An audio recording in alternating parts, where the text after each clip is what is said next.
Hello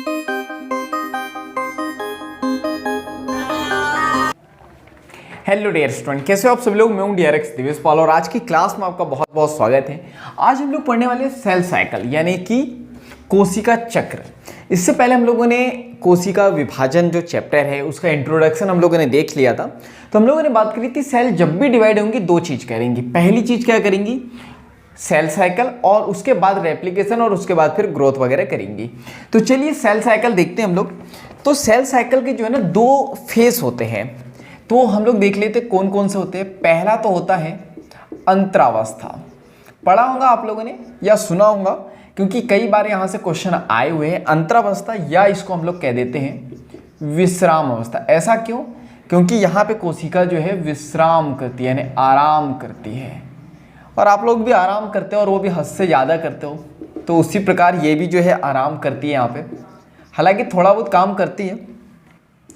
तो interface, और दूसरा इसको हम लोग कह देंगे रेस्टिंग फेस। ठीक है, जहां पे कोशिका क्या करेंगी, रेस्ट करेंगी। तो इससे क्वेश्चन आता है, और क्वेश्चन कौन सा आता है तो आपको ये याद रखना है कि यहां पे ये जो इंटरफेस है, ठीक है, यहां पे ये जो है 95% से अधिक, 95% से अधिक अवधि का आपको यहाँ पे देखने को ये मिलेगा। क्लियर है? इससे पहले वाली क्लास में मैंने बताया था कि जो सेल डिवाइड करती है पूरा विभाजन में उसको कितना समय लगता है, 24 घंटे। और 24 घंटे में से 95 से अधिक समय किस में लग जाता है, इंटरफेस में। ये आपको याद रखना है। और बाकी बचा हुआ किस में लगेगा, बाकी बचा हुआ टाइम लगेगा एम फेज में, यानी कि एम अवस्था, या इसको हम लोग कहेंगे एम फेज। क्लियर है? या फिर इसको हम लोग कह देते हैं विभाजन अवस्था, यानी कि डिवीजन फेज। क्लियर है? तो ये बात आपको याद रखनी है कि यहां पे कोशिका क्या करेंगी, आराम करेंगी, यानी कि रेस्ट करेंगी, और यहां पे क्या करेंगी, विभाजन करेंगी। तो हम लोग देख लेते हैं इंटरफेस क्या होता है ना, इसके 3 फेस होते हैं। तो देख लेते वन बाय वन हम लोग। तो यहां पे पहला जो होता है उसको हम लोग कहते हैं जीवन। किसका जीवन? तुम्हारा नहीं। यहां पे ये फेस है जीवन। एक होता है एस फेस, और इसके बाद देखने को मिलता है G2 फेस। क्लियर है? कितने फेस हो गए? 3, जीवन, एस और G2। इसके नाम याद रख लेते हैं हम लोग। तो हिंदी में याद रखना तो बड़ा मुश्किल है, लेकिन लिख दे रहा हूं मैं। पश्चसूत्री अंतरकाल प्रवस्था। तो इसको हम लोग ये कहते हैं। या इसको जी का मतलब क्या होता, तो ये होता है गैप 1, इसलिए इसको हम लोग कहते हैं जीवन फेज। इसके बाद हम लोग बात करते हैं एस फेज को। एस फेज क्यों कहते हैं? क्योंकि ये फेज को हम लोग कहते हैं संश्लेषण प्रवस्था। संश्लेषण प्रवस्था, यानी कि संश्लेषण का मतलब होता है सिंथेसिस, तो इसको सिंथेसिस फेज कहते हैं हम लोग, इसलिए इसको एस से क्या कहते हैं, एस फेज। इसके बाद G2 की बात करें तो पूर्व सूत्री विभाजन। इससे पहले मैंने बताया था सूत्री विभाजन क्या होता है, जो समसूत्री विभाजन होता है उसी को हम लोग कहते हैं। तो यहां पे पूर्व सूत्री विभाजन अंतराकाल प्रवस्था। समझ में आया कुछ? तो हम लोग बात कर रहे हैं पूर्व सूत्री। पूर्व का मतलब होता है पहला, तो सूत्री विभाजन से पहले अंतरावस्था कौन सी है, ये। तो अंतरावस्था के ये फेस होता है। तो ये G2 है। इसके बाद हम लोग बात करते हैं, इसको हम लोग लिखते हैं गैप 2। क्लियर है? तो ये याद रखना, यहां पे क्या बोला जा रहा है, देखो पश्च का मतलब क्या होता है, पश्च सूत्री विभाजन। पूर्व का मतलब पहले, पश्च का मतलब बाद। तो जब, चलो ये आगे बताऊंगा वरना कंफ्यूज हो जाओगे आप। पश्च का मतलब क्या होता है, बाद। तो ये याद रखना, जीवन, एस और G2। इसके बाद हम लोग बात करते हैं एम फेस की। तो एम फेस में जो है ना 2 फेस होते हैं, ये आपको याद रखना है।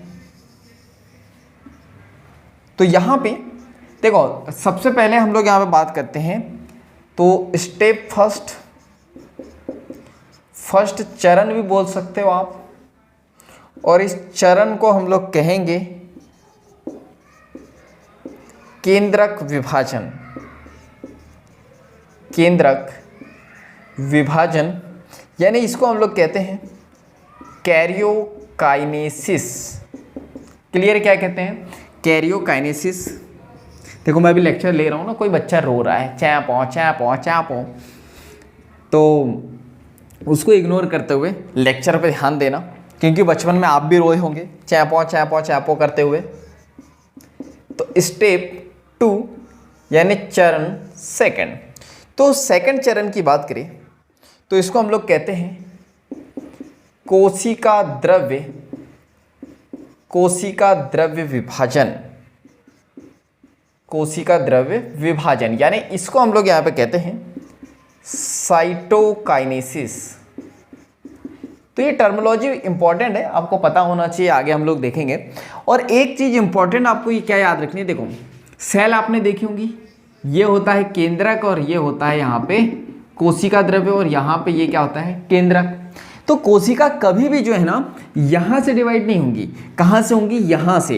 यानी सबसे पहले किसका विभाजन होगा? केंद्रक। कैरियो का मतलब होता है केंद्रक या न्यूक्लियस। क्लियर है?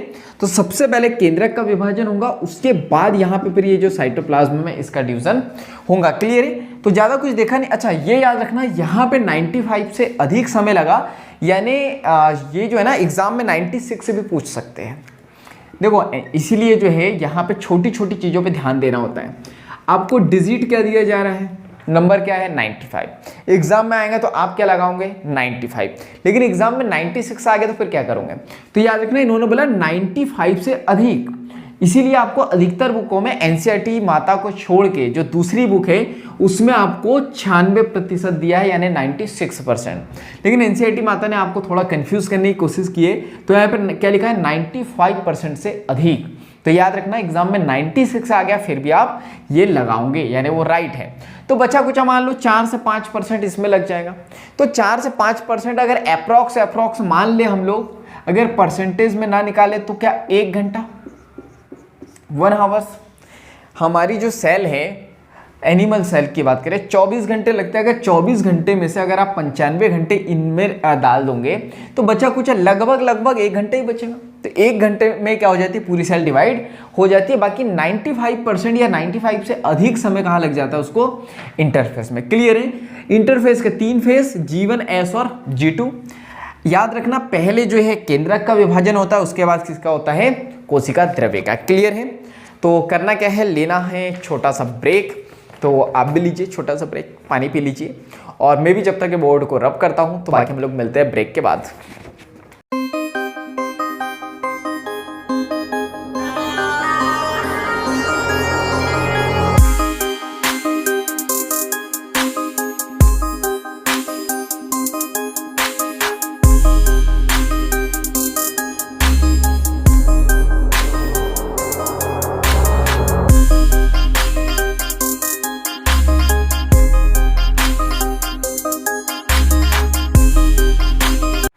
चलो तो यहाँ पे हमारा ब्रेक होता है एंड।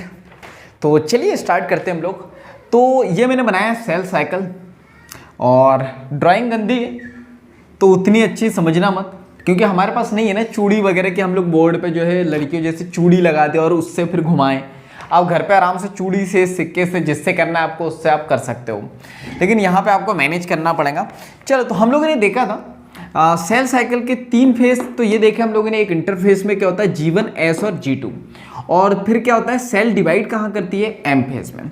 तो चलो 1 बाय 1 देखते हैं। तो हम लोग यहाँ पे बात करते हैं, ये गोले को थोड़ा सा और बनाते हैं हम लोग, एक और गोला, इसके अंदर से हमारी सेल चलेंगी। तो गोला बिगड़े तो बिगड़े, इसमें कोई मेरी जवाबदारी नहीं रहेगी गोला बिगड़ने की, क्योंकि ना तो गोला फेंकने में मैं एक्सपर्ट हूँ, ना तो गोला बनाने में। गोला फेंक आपने खेला है बचपन में?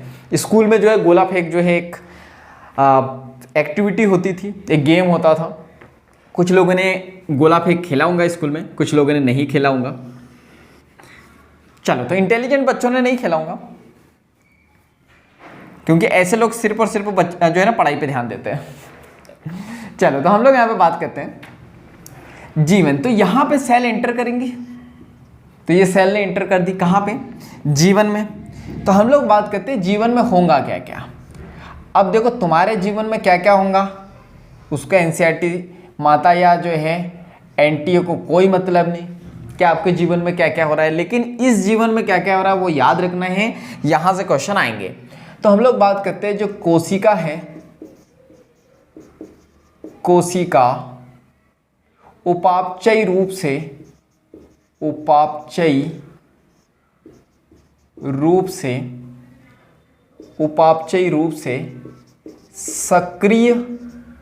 सक्रिय व लगातार जो है वृद्धि करती है। तो ये याद रखना है आपको छोटी छोटी बातें कि जीवन में सेल जैसे ही जाएंगी क्या होगा, कोशिका उपापचयी रूप से, उपापचयी का मतलब क्या होता है, मेटाबॉलिक, पाचन, क्लियर है। तो उपापचयी रूप से सक्रिय है यानी कि एक्टिव है और लगातार क्या कर रही है, वृद्धि कर रही है। इसके बाद हम लोग यहाँ पे बात करते हैं नेक्स्ट, तो और क्या होगा यहाँ पे, तो यहाँ पे जो है एंजाइम का निर्माण होगा, कुछ एंजाइमों का जो है निर्माण होगा।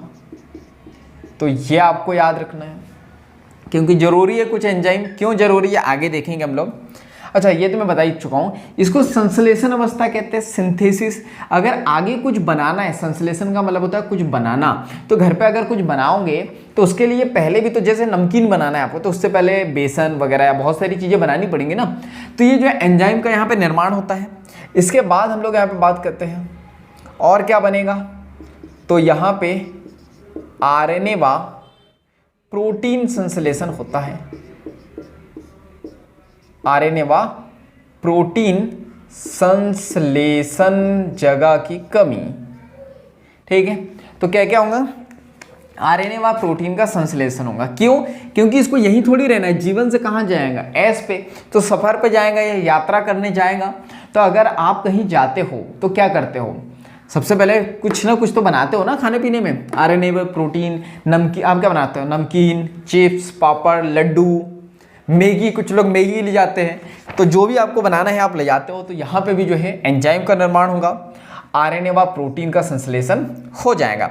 इसके बाद बात करते हैं केंद्रक में वृद्धि होगी,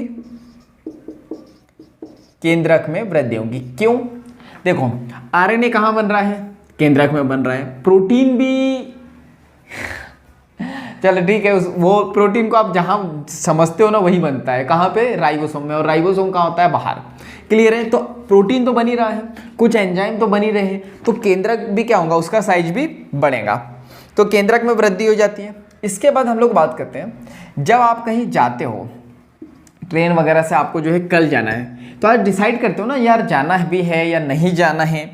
तो अगर जाना है तो क्या करोगे, तैयारी कर लोगे रात में ही, अगर सुबह की ट्रेन है तो ये इसको हम लोग कहते हैं तैयारी व्यवस्था।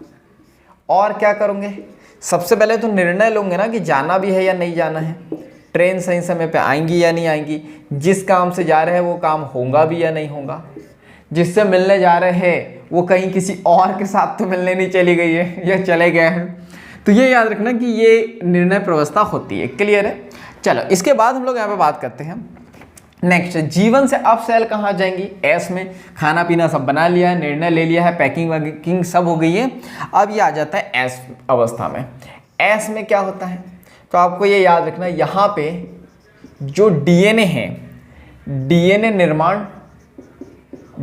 निर्माण व प्रतिकृति होती है। अब ये प्रतिकृति क्या है, प्रतिकृति का मतलब होता है रेप्लिकेशन, और रेप्लिकेशन का मतलब क्या है, तो रेप्लिकेशन का सिंपल सा मतलब समझो आप फोटोकॉपी, आपने एक चीज़ डाली और फिर जितनी कॉपी निकालना उतनी निकाल सकते हो। तो डीएनए का निर्माण होगा या डीएनए डुप्लीकेशन भी कह सकते हैं हम लोग, कि एक डीएनए से दो डीएनए बनने की प्रोसेस को हम लोग रेप्लिकेशन कहते हैं। तो पहले तो डीएनए बनेगा, उसके बाद क्या होगा, डबल होगा, तो डीएनए रेप्लिकेशन उसको हम लोग कहते हैं। मोस्ट इंपॉर्टेंट याद रखना है कि यहाँ पे जो गुणसूत्र है, ठीक है, गुणसूत्र की संख्या में वृद्धि नहीं होती है। वेरी वेरी इंपॉर्टेंट, याद रखना। डीएनए डबल हो जाएगा, डीएनए डिवाइड करेगा, लेकिन गुणसूत्रों की संख्या जो है जितनी की उतनी ही रहेगी, क्योंकि अगर गुणसूत्रों की संख्या डबल हो जाएंगी तो फिर इंसान का बच्चा इंसान नहीं जानवर बनेगा। कैसे? देखो, हमारे अंदर 46 गुणसूत्र हैं, अगर हमसे कोई सेल बन रही है और उसमें हमसे ज़्यादा गुणसूत्र रहेंगे तो वो फिर इंसान का बच्चा थोड़ी कहलाएगा। अब जिसका बच्चा कहना चाहो उसका कह सकते हो आप। तो हम लोग यहाँ पे बात करते हैं गुणसूत्र की संख्या में वृद्धि नहीं होती है। इसके बाद बात करते हैं तारक केंद्र। तो याद रखना, तारक केंद्र का भी यहाँ पे प्रतिकृतन हो जाता है, प्रतिकृतरण। तो एक तो ये जो है टर्मिनोलॉजी बड़ी दिक्कत देती है बायो की बहुत सारी। तो प्रतिकृतिकरण यहाँ पे हो जाता है, यानी कि रेप्लिकेशन हो जाता है। एक तारक का ऐसे 2 तारक केंद्र बन जाते हैं, ठीक है। अब तारक केंद्र जब मैंने सेल बायोलॉजी पढ़ाई थी आपको तब बताया था कि तारक केंद्र का काम क्या होता है। तारक केंद्र का काम होता है तर्कु तंतु बनाना, यानी स्पिंडल फाइबर बनाना। और स्पिंडल फाइबर का काम क्या होता है? गुणसूत्रों को एक ध्रुव से दूसरे ध्रुव पर ले जाना, यानी एक पोल से दूसरे पोल पे या एक सिरे से दूसरे सिरे पे ले जाना। तो यहाँ पे अब आगे तो देखो G2 है, उसके बाद फिर M फेस है। अगर M फेस हो जाएगा तो यहाँ सेल डिवाइड करेंगी, तो गुणसूत्र को एक जगह से दूसरे जगह पे जाना पड़ेगा। इसलिए हम लोगों ने क्या बना लिया यहाँ पे? तारक केंद्र। हमने नहीं बना लिया, मतलब सेल ने बना लिया। इसके बाद हम लोग यहाँ पे बात करते हैं G2 फेस, कि G2 में क्या क्या होता है। तो यहाँ पे याद रखना है, कोशिका वृद्धि करती है, कोशिका वृद्धि करेंगी। इसके बाद हम लोग बात करते हैं प्रोटीन का निर्माण होगा। इसको आप पुनः प्रोटीन निर्माण भी बोल सकते हो। देखो क्या हुआ, कोशिका वृद्धि करेंगी, इतनी सारी चीजें बन चुकी है तो अब तो वृद्धि करेंगी करेंगी। प्रोटीन क्यों बनाया? देखो अभी एक सफर खत्म हुआ, अब कहाँ जाना है? दूसरे, अब तो लंबे सफर पे जाना, अब सेल को डिवाइड करना है। तो उसके लिए क्या करेंगी? प्रोटीन बना लेंगी सेल। और इसके बाद कुछ लोगों की हेल्प की भी जरूरत पड़ेगी। भाई अब जो है लंबे सफ़र पर जाना है, सेल डिवाइड करेंगी, मेहनत का काम करेंगी। अगर और लोग साथ होंगे तो जो है थोड़ी सहायता मिलेंगी। तो सेल क्या कर लेंगे, सेल क्या करेंगी? तो सेल यहाँ पे जो है सभी कोशिकांगों का निर्माण हो जाएगा, सभी कोशिकांगों का निर्माण हो जाएगा। तो आपको ये याद रखना है कि यहाँ पे सभी कोशिकांगों का निर्माण की बात करें हम लोग, तो यहाँ से एक क्वेश्चन आया था। पीएनएसटी एक एग्ज़ाम होता है जो एमपी में ही होता है। तो वहाँ पे जो है एक क्वेश्चन आया था कि माइटोकॉन्ड्रिया और हरित लवक का निर्माण कहाँ होता है, तो उसका आंसर था G2। तो मैंने आपको एक ही इसमें लिखा दिया कि सभी कोशिकांगों का निर्माण कहाँ होता है, G2 में। तो याद रखना, स्मार्ट स्टडी करना बहुत जरूरी है। अब मैं आपको पूरे रामायण लिखाते रहूँ, माइटोकॉन्ड्रिया, हरित लवक, राइबोसोम, गोल्गी बॉडी वगैरह वगैरह वगैरह, सबका निर्माण यहाँ होता है। तो याद रखना वाला कठिन हो जाएगा, लेकिन ये याद रखो कि सभी कोशिकांगों का निर्माण यही होता है। अब यहाँ पे क्या होता है, कुछ इंटेलिजेंट स्टूडेंट होते हैं जिनको बहुत ज़्यादा नॉलेज होता है, तो वो लोग बोलेंगे नहीं नहीं नहीं सर, अभी तो सेल डिवाइड भी नहीं हुई और अभी ये कैसे बन जाएगा, तो सर ये तो फिर गलत भी हो सकता है। तो जी गलत ही है, क्योंकि देखो हाँ गलती है वो, क्योंकि जो है आपके अकॉर्डिंग गलत है। लेकिन मैं आप याद रखना, बहुत सारे स्टूडेंट मुझे ये बोलेंगे कि क्योंकि आपने जो है अलग अलग टीचरों से पढ़ा है और भी टीचरों से पढ़ा, ऑनलाइन आप बहुत सारे टीचरों से पढ़ते होंगे, तो वो आपको बहुत सारा पढ़ाते होंगे, बहुत सारा। तो आपको ऐसा लगता है वाओ सर कितना डिफिकल्ट पढ़ा रहे हो, कितना डीप में पढ़ा रहे हो, अब तो हमारा नीट का एग्जाम निकल ही जाएगा। तो मैं याद रखो आपको डीप में नहीं पढ़ाता हूँ मैं। अभी MBBS करने जाओगे, BAMS करने जाओगे, जब डॉक्टर बनोगे बहुत डीप में पढ़ोगे, तो मैं आपको उतना ही पढ़ाता हूँ जितने से आपका नीट का एग्जाम निकल जाए, ना तो उससे कम ना तो उससे ज़्यादा।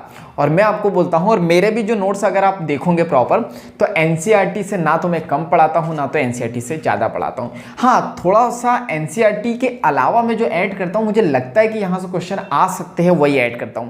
इसलिए आपको भी सलाह यही है कि ये जो माइंड है ना, इसको हम लोग जो है ना, आप लोग स्टोरेज हाउस बनाओ, इसको कूड़ा घर मत बनाओ, डस्टबिन मत बनाओ कि जितना ज़्यादा मटेरियल डाल सको उतना अच्छा है, निकालते वक्त जो उतनी प्रॉब्लम जाएंगी। इसलिए जो है एग्जाम हॉल में या अपने रूम में आप बहुत अच्छे से क्वेश्चन पेपर सॉल्व कर लेते हो, लेकिन वही क्वेश्चन पेपर जब आपको एग्जाम हॉल में दिया जाता है तो सब ब्लैंक हो जाते हैं, और फिर आप ऐसे कहते हो अरे यार ये तो आता ही था लेकिन गलत कर दिया।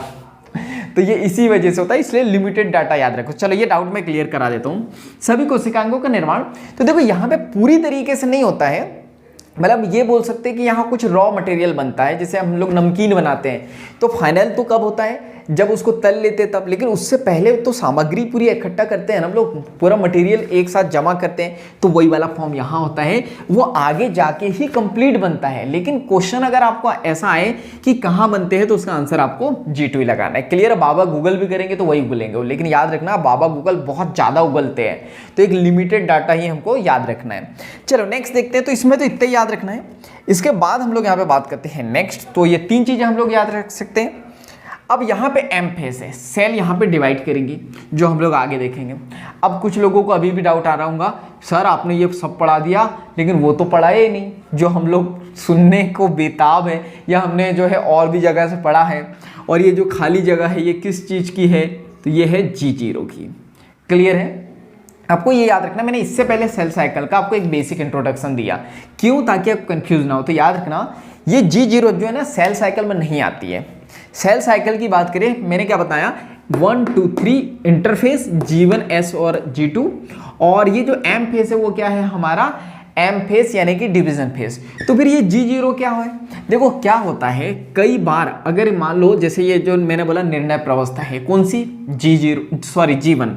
अगर G1 में इसने निर्णय ले लिया कि आगे जाना है तो फिर तो आगे चली गई। अगर इसको लगता है कि नहीं अब मुझे डिवाइड नहीं होना है, तो ये कहाँ पे आ जाएंगे? बैक G1 में, सॉरी G0 में। G1 से कहाँ आ जाएंगी?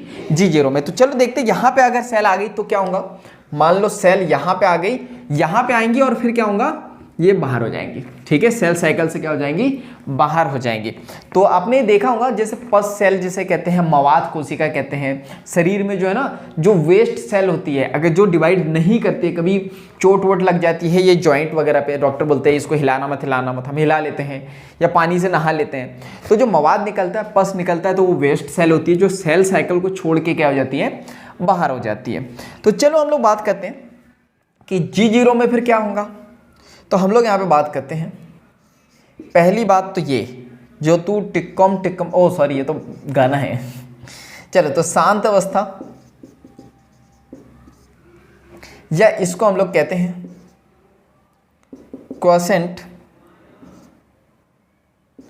क्वोशेंट स्टेज, या फिर इसको हम लोग कहते हैं निष्क्रिय अवस्था। निष्क्रिय यानी जो सक्रिय ना हो, जो काम करने वाली ना हो, तो इसको निष्क्रिय अवस्था हम लोग कहते हैं, यानी कि इसको हम लोग कहते हैं इनएक्टिव फेज, यानी इनएक्टिव स्टेज इसको कहते हैं, जहां पे कोशिका काम नहीं करती है। क्लियर है? शांत अवस्था है। कई बार क्वेश्चन आया, याद रखना इस छोटे से स्टेज से, इस छोटे से टॉपिक से बहुत सारे क्वेश्चन आए हैं। अभी जो है ये इसी साल आया है क्वेश्चन, कहाँ से आया है देखते हैं। तो हम लोग यहाँ पे बात करते हैं नेक्स्ट, कोशिका जो है, कोशिका उपापचयी रूप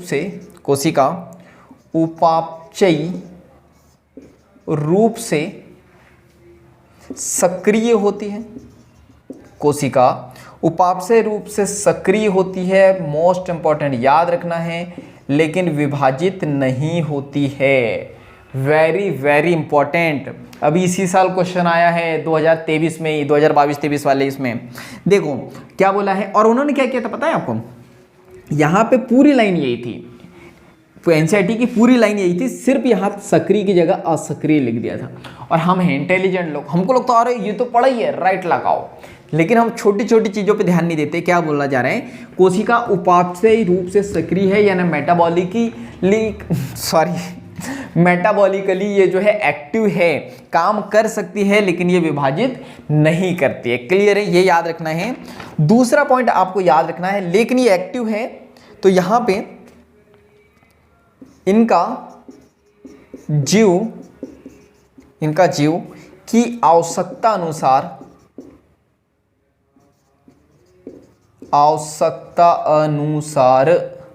तो ये याद रखना, इनका जीव की आवश्यकता अनुसार डिवीजन हो जाता है या यूज हो जाता है, क्योंकि सक्रिय है, विभाजन नहीं होता है, लेकिन आवश्यकता के अनुसार, जरूरत के अनुसार ये डिवाइड कर सकती है। क्लियर है? यानी काबिलियत है, उतनी क्षमता है, उतनी एबिलिटी है कि डिवाइड कर सकती है, लेकिन यहाँ पे डिवाइड होता नहीं है। क्लियर है? चलो, तो यहाँ पे हम लोग बात करते हैं, एक और चीज बच गई तो इसे पढ़ लेते हैं। तो जो कोशिकाएं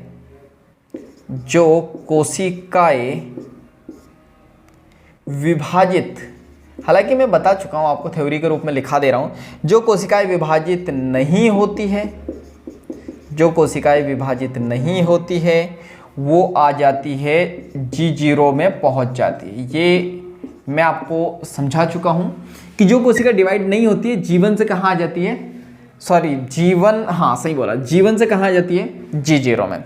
इसके बाद हम लोग यहाँ पे बात करते हैं नेक्स्ट। तो यहाँ पे ये एग्जाम्पल आपको याद रखना है, ये प्रौढ़ प्राणियों की बात करें, यानी हम लोग बात करते हैं एडल्ट एनिमल्स की हार्ट सेल जो होती है, यानी कि हृदय कोशिका, यानी जिसको हम लोग कहते हैं हार्ट सेल।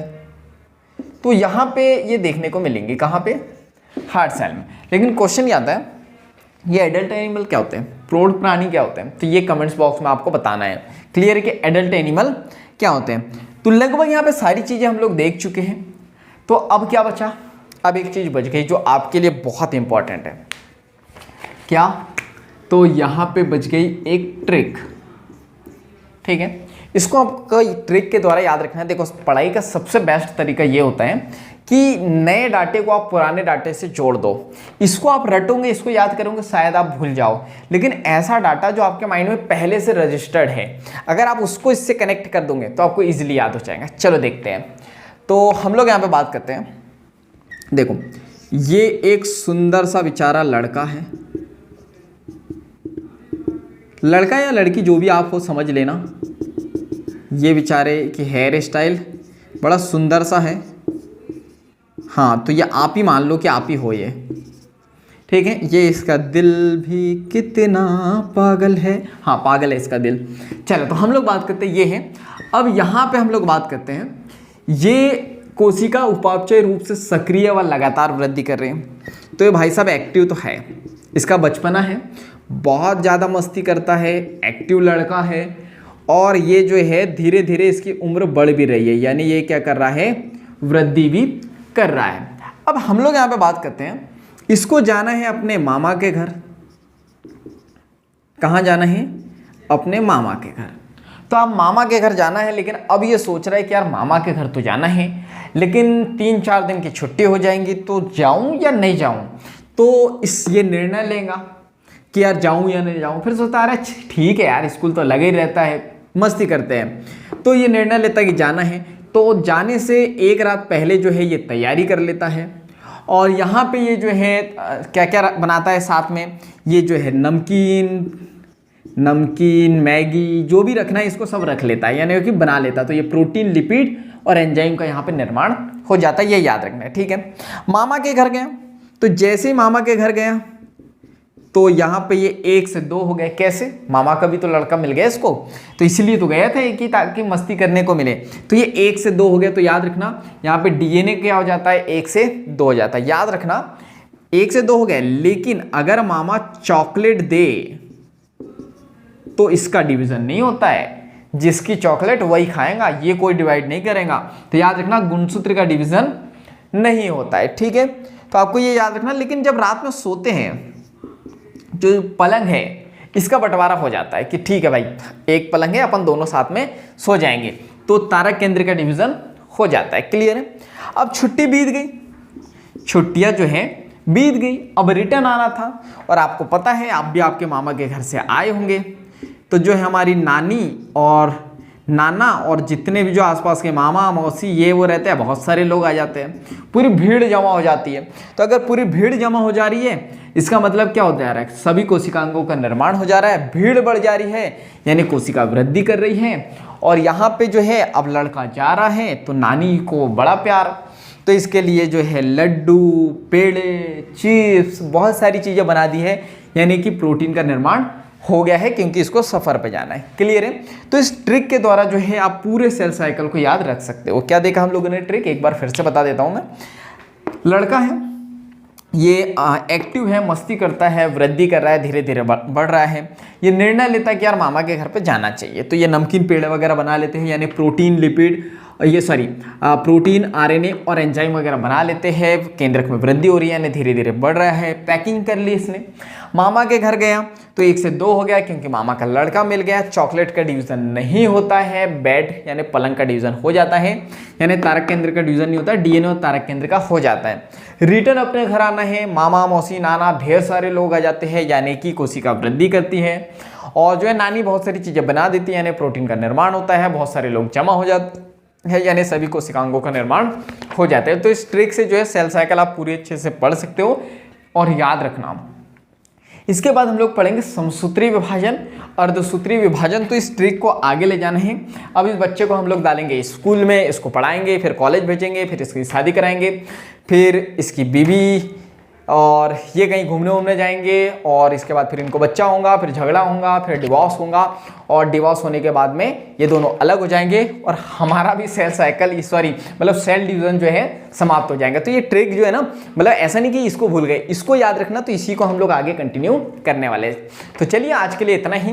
क्या करना है, वीडियो को लाइक करना है और कमेंट्स क्या करना है, आज जो भी सीखा और जो ट्रिक मैंने बताई है ना, इसको थ्योरिकल फॉर्म में लिख के कमेंट्स करना है आपको, ताकि जो है वो आपको भी याद रहे, मुझे भी पता चले कि मैंने जो ट्रिक बताई आपके काम की है या नहीं है, ताकि मैं आगे ट्रिक और बना पाऊँ।